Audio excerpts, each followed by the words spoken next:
Actually, the collab with Acacia got signed to MAK. Within like a matter of 2 or 3 months of us starting, all of their tracks got picked up. Like I sent it in for them to do a feedback. He's like, I'll sign it right now. What's his email? And then he emailed me while he was on the stream. So the EP isn't fully out, but the singles off of that has been rolling out. Yeah, just one so far. And it got played by Excision at Lost Lands, which was like massive. This is my song! This is my song! Oh my God! I've never had my music played on a stage that big before. So getting a lot of good support, a lot of artists downloading my stuff. I'll send it out and I'm getting 10 to 12 downloads out of the 30 guys I'm sending it to, which is 10 to 12 more than I was getting before. I thought it was kind of quite interesting because last time we spoke, you were kind of just on the verge of releasing the Circus EP, and then now that that's out, I was just curious what else has happened since then, and if there's any other value I could add in there as well. Yeah, yeah, for sure. Actually the collab with Acacia got signed to MAK. Oh shit, cool. Yeah. So it's coming out on their new noise imprint. And I've really just been kind of rebuilding the backlog because the EP took several tracks and I finished, a bunch of remixes and whatnot. Um, but like within like a matter of like, I don't know, maybe 2 or 3 months of us starting earlier this year, like all of those tracks got picked up. Hell yeah. And it was pretty cool. The head of DimMac, they do this Dope or Nope stream on Twitch, and I was watching it live and he was basically like, I'll take it. Like I sent it in for them to do a feedback. He's like, I'll sign it right now. What's his email? And then he emailed me while he was on stream. I was like, oh shit. Damn, that's That's cool. crazy. Yeah. Because I remember you So posting about that in school, so that's cool that that actually did happen. yeah, yeah, yeah. It went through it. I signed the record contract earlier, or I guess last month. And it's actually like a paid, like they're giving it's not an advance, but like they're paying me Sick. like $700 or something. Really? Like, first time I've had like an advance type thing like that, so that was tight. And yeah, really just working on getting more opportunities with like labels and whatnot. And then um now that the EP is on the verge of coming out, the next single is coming out next week.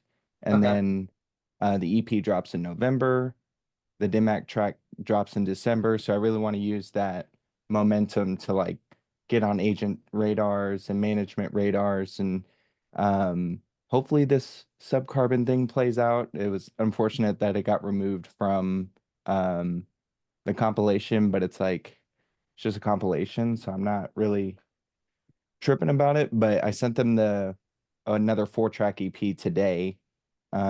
That they were like, hey, send us 4 tracks and we'll check it out. So I finished 2 songs last week actually, and sent them to them today. But yeah, I'm really just working on building up the backlog and having more, official things happen so that I can get on people's radar and shit. Hell yeah. So the EP isn't fully out, but the singles off of that has been rolling out. Yeah, just one so far, and it got played by Excision at Lost Lands, which was like massive. And I was doing like a watch party online, and that's I don't know if you saw the video, but I was like freaking out. Like I've never had my music played on a stage that big before. So but yeah, so getting a lot of good support, a lot of artists downloading my stuff. Like as I finish it, I'll send it out, and I'm getting, 10 to 12 downloads out of the 30 guys I'm sending it to, which is 10 to 12 more than I was getting before. Um, and yeah, no, and like I said, my next, I guess I wanted to check in with you, kind of give you the update, and then kind of work on just like tap back into the process of getting on people's radar and like reaching out to people. I'm not as crazy about a manager because I feel like when I have things going on, it's easier for me to manage. It's when like things go into a lull, that's when I kind of like stumble a bit. And I don't mean like stumble. I feel like I have to work harder, I guess. But when there's a lot of stuff going on and people are asking me for music all the time, it's like, okay, it gives me a deadline to hit. Um, and you remember like when we were doing the like the exercises and stuff, like when I have something to aim for, like I can hit it really well. So yeah, just been working on creating opportunities like that. And um, yeah, I mean that's been the move took a good chunk out of the year. Like a month of me just adjusting, getting all this crap set back up, um, and doing the streaming and whatnot. So but yeah, no, I'm ready to kind of reapproach that mindset of networking and reaching out to people. And yeah, I mean things are going, it's a lot of good problems.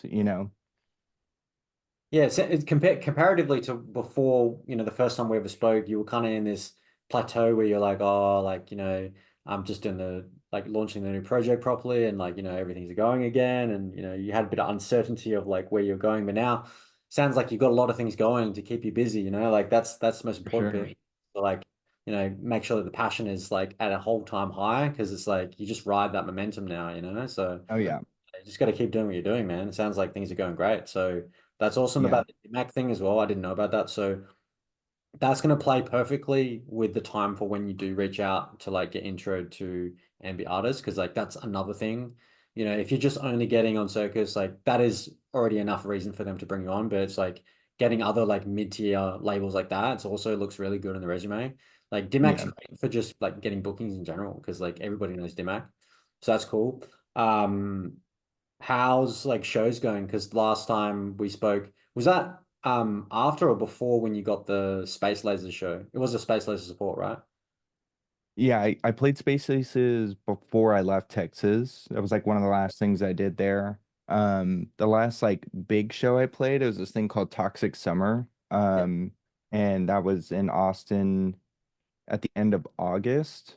And I've been kind of like working on getting tapped into the local scene out here, but to be honest, that being worried about that kind of feel like held me back with the last project. I was like really tapped into the local scene, which is like on a day-to-day basis getting a lot of love, but it didn't really like provide any opportunities for me. So I'm being real selective about investing too much time into that.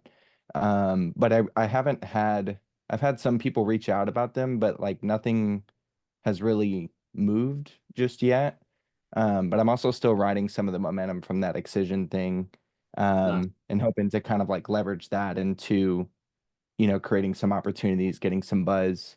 But yeah, I haven't had as much movement on that front as I would like, but I'm also just being patient and letting the EP come out, kind of stacking the resume and using this time where I'm not playing a ton of shows to just build up that backlog.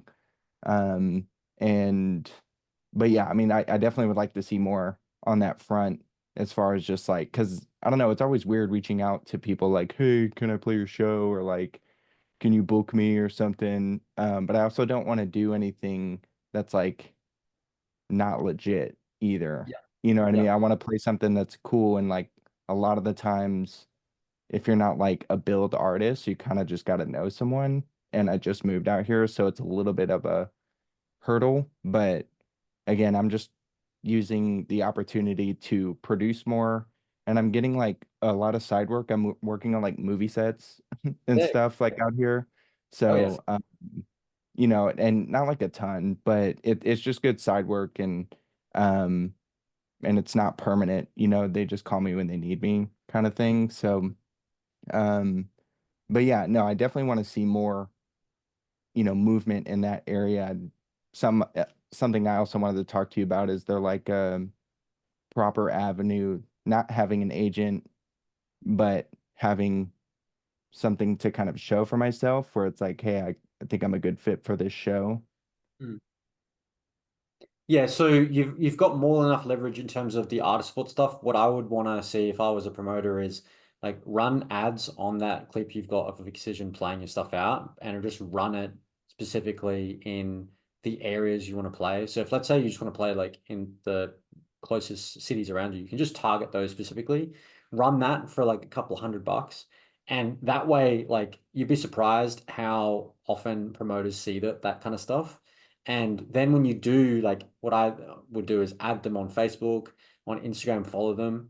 Don't expect them to follow you back or whatever, but it's just because they will see that and there might be some association that they've seen the ad.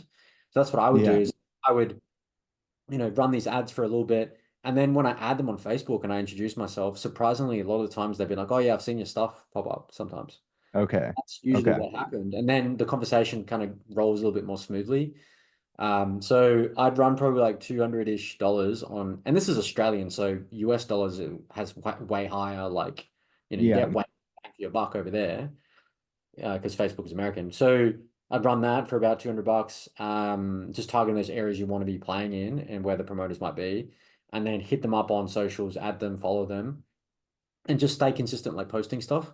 Because the thing is, with Instagram, for example, if you let's say engage with an agent on Instagram, even if you just follow them, 9 times out of 10, they're going to look at who followed them, like regardless. Like if I get a follow, whoever it is, even if it's like a spam account, I still look at who it is because I'm Yeah. like, what the Same. fuck is this? And when you go to the profile, you automatically get added to that person, like your own like ad account. So whoever views your Okay. Instagram, engages with your messages, looks at your profile, comments on your stuff, likes, whatever, that automatically gets added to like the engagement of your Instagram. So you can retarget people based who are in that audience. So you can create, Okay. I'll make a video for you, but you can make an ad audience. You can retarget specifically people who have viewed any of those things, even just looked at your profile in the last 365 days. And so what I would then do is just run that same ad or like other things that have been like big achievements. Let's say it's like the space lasers, the health sick video that you've got where like everyone's like going ham, headbanging. You Yeah. run that as an ad as well and target those same people. So then they're seeing more of your shit. Okay. So like that's kind of how I would, because what would happen, bro, is that it becomes almost like a reinvestment thing. So what would happen is I Yeah. would get booked for a show over East. I'd spend maybe like 200, 300 bucks on some shitty flights to get over to Brisbane, whatever.